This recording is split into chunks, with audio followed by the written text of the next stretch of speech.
Hello friends, welcome back to my YouTube channel Study Media. कैसे हैं आप सभी? उम्मीद करती हूँ कि आप सभी स्वस्थ होंगे, अच्छे से होंगे।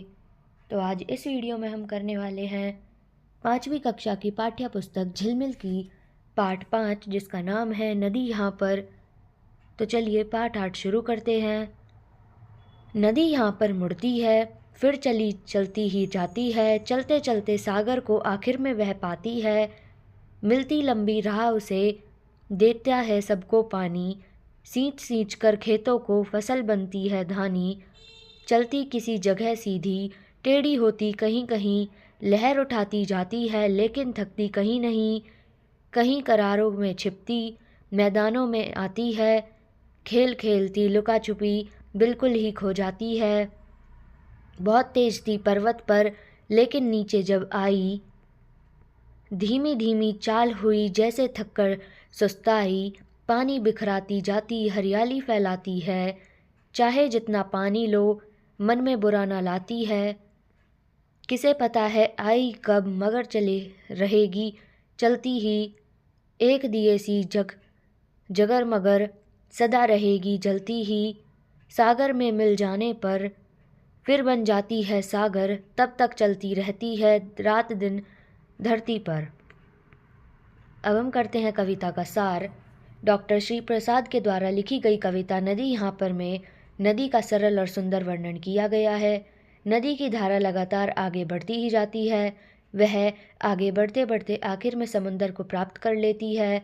अपनी लंबी यात्रा में नदी सबको अपना पानी देती जाती है। वह खेतों को सींचती है, वह फसलों को हरा भरा बनाती है।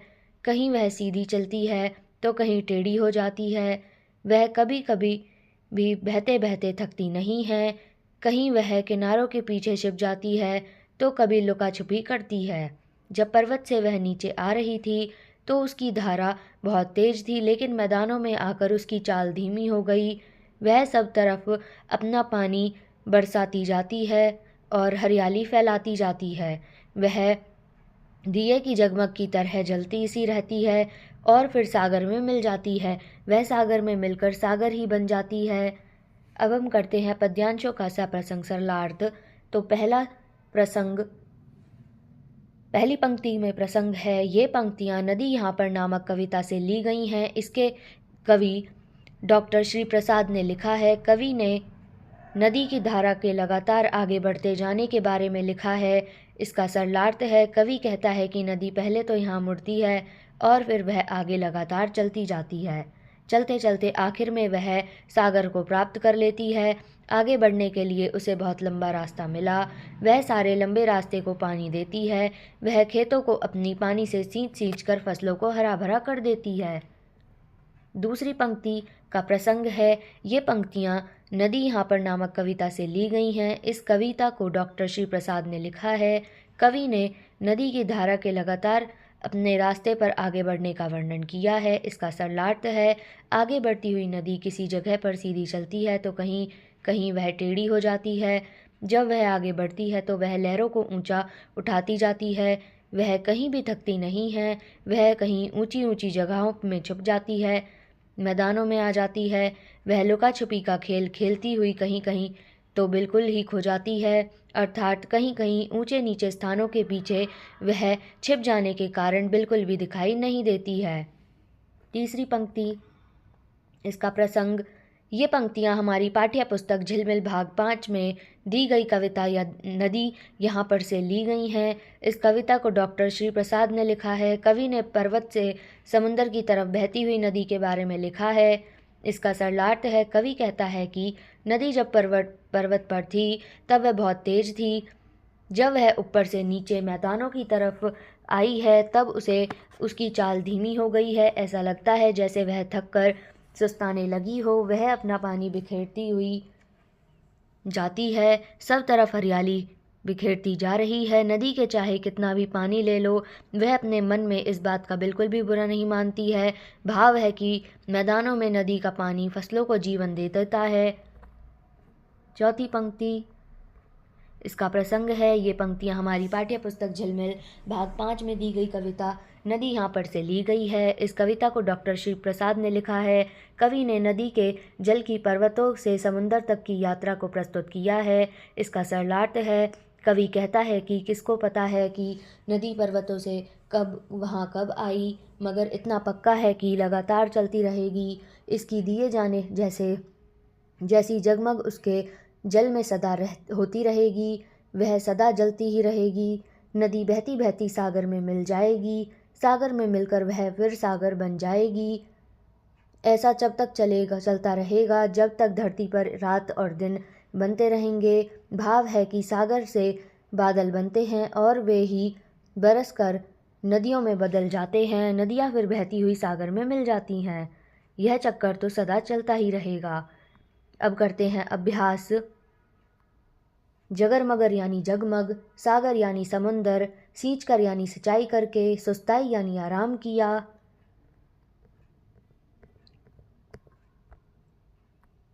प्रश्न करते हैं, नदी अंत में कहाँ पहुँचती है? इसका उत्तर है नदी अंत में सागर में मिल जाती है।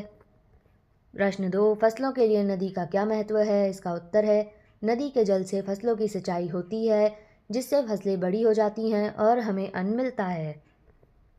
तीसरा प्रश्न, नदी किस में छिप जाती है? इसका उत्तर है नदी समुद्र में छिप जाती है। प्रश्न 4, नदी की चाल कहाँ पर तेज और कहाँ पर धीमी होती है? इसका उत्तर है नदी की चाल पहाड़ों से निकलने पर तेज और समतल मैदानों में आने पर धीमी हो जाती है। प्रश्न 5, नदी फिर से सागर कैसे बन जाती है? इसका उत्तर है नदी सागर के जल में मिलकर दोबारा से सागर बन जाती है। अब हम करते हैं आपकी बात।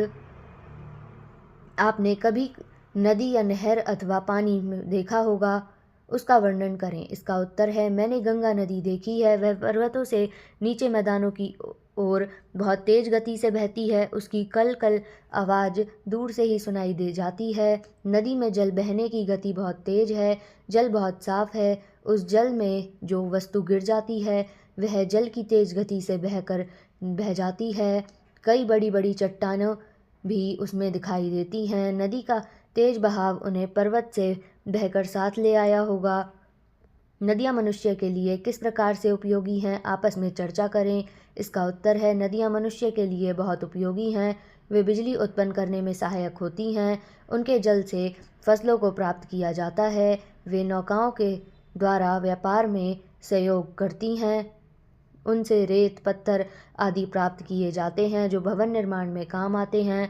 नदियों में मछलियाँ प्राप्त की जाती हैं। क्या आपने कभी नाव में बैठकर नदी की सैर की है? यदि हाँ तो अपने अनुभव का वर्णन कीजिए। इसका उत्तर है हाँ, मैंने नाव में बैठकर कर्ण लेक की सैर की है। नाव में बैठकर जल में घूमना सच में ही अद्भुत प्रतीत होता है। चारों तरफ पानी में तैरती हुई मछलियाँ बहुत सुंदर लगती हैं। नाव का चप्पू चलाने का अनुभव तो बहुत ही अलग तरह का प्रतीत होता है। अब करते हैं कविता से आगे। भारत के मानचित्र में गंगा, यमुना और इनकी सहायक नदियों के उद्गम स्थल को देखें और उनके तट पर बसे 5 प्रमुख नगरों के नाम लिखें। तो इसका उत्तर है प्रमुख नगर हैं हरिद्वार, काशी, दिल्ली, आगरा, मथुरा। और यहाँ पे आप ये मैप देख सकते हैं। फिर गंगा नदी का उद्गम स्थान गंगोत्री, यमुना नदी का उद्गम स्थान यमुनोत्री। गंगा नदी के तट पर बड़े प्रमुख नगर हैं हरिद्वार, वाराणसी, इलाहाबाद, कानपुर, पटना, भागलपुर। यमुना नदी के तट पर बसे प्रमुख नगर हैं दिल्ली, आगरा, इटावा, कालपी, हरीमपुर, प्रयाग। अब करते हैं मिलान करें। तो संगम को मिलाएंगे जहाँ 2 नदियाँ मिलती हैं। डेल्टा को मिलाएंगे नदी जहाँ पर समुंदर के मिलने से पहले गाद जमा कर देती है। उद्गम को मिलाएंगे नदी जहाँ से निकलती है। कगार को मिलाएंगे नदी का किनारा। कछार को मिलाएंगे नदी के आसपास का वह क्षेत्र जिसमें बरसात के दिनों में पानी भर जाता है। भाबर यानी पहाड़ों के नीचे वह क्षेत्र जिसमें नदी पत्थरों में छिप जाती है। तराई यानी पत्थरों में छिपी हुई नदी जिस क्षेत्र में पुनः प्रकट होती है और दलदल का निर्माण करती है। फिर है दी गई वर्ग पहेली में भारत की प्रमुख नदियों के नाम छिपे हैं, इन्हें ढूंढें और लिखें। तो यहाँ पे नदियों के नाम हैं जैसे यमुना, कृष्णा, गोदावरी, वाराणसी, ताप्ती, सतलज, चिनाब, झेलम, गंगा, कावेरी, नर्मदा। फिर है भाषा की बात। यहाँ पे नदी चलती है, नदी गिरती है, नदी उछलती है, नदी मिलती है, नदी बहती है, नदी मुड़ती है। चलना, उछलना, बहना, गिरना, मिलना, मुड़ना, ये सभी क्रियाएं हैं। इनसे किसी काम के होने का पता चलता है। आप कौन सी क्रियाएं करते हैं, सोचें और लिखें। तो इसका उत्तर है चलना, मिलना, उछलना, मुड़ना, गिरना, खाना।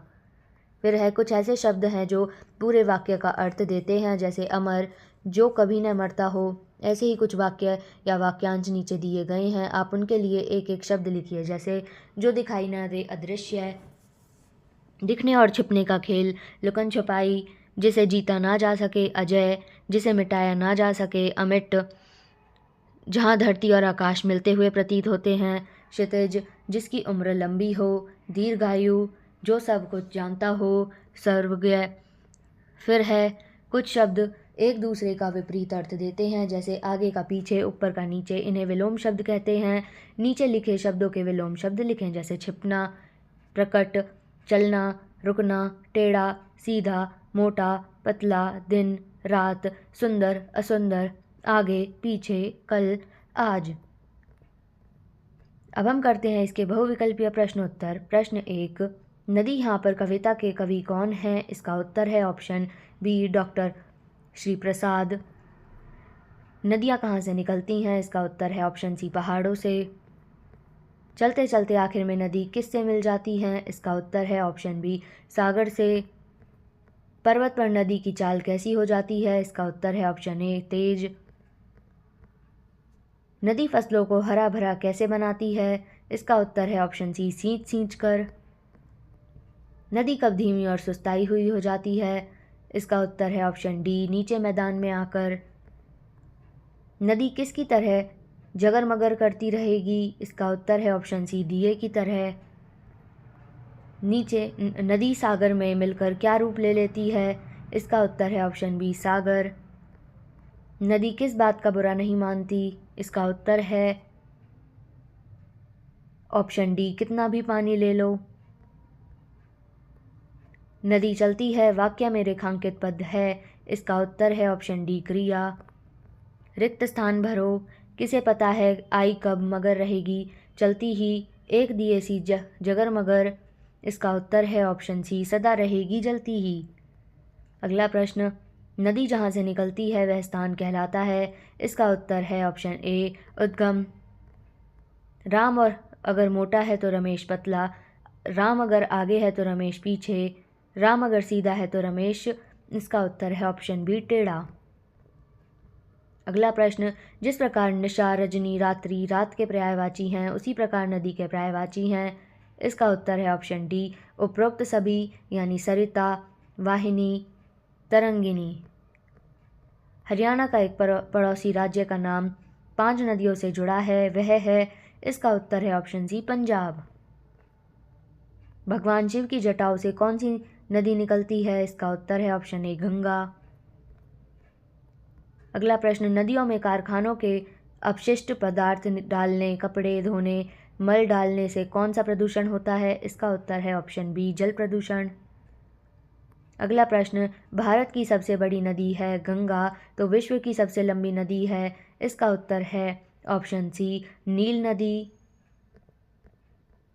अगला प्रश्न, पहाड़ों के नीचे वह क्षेत्र जिसमें नदी पत्थरों में छिप जाती है? इसका उत्तर है ऑप्शन सी, भांभर। तो यहाँ पे ये वीडियो ख़त्म होती है।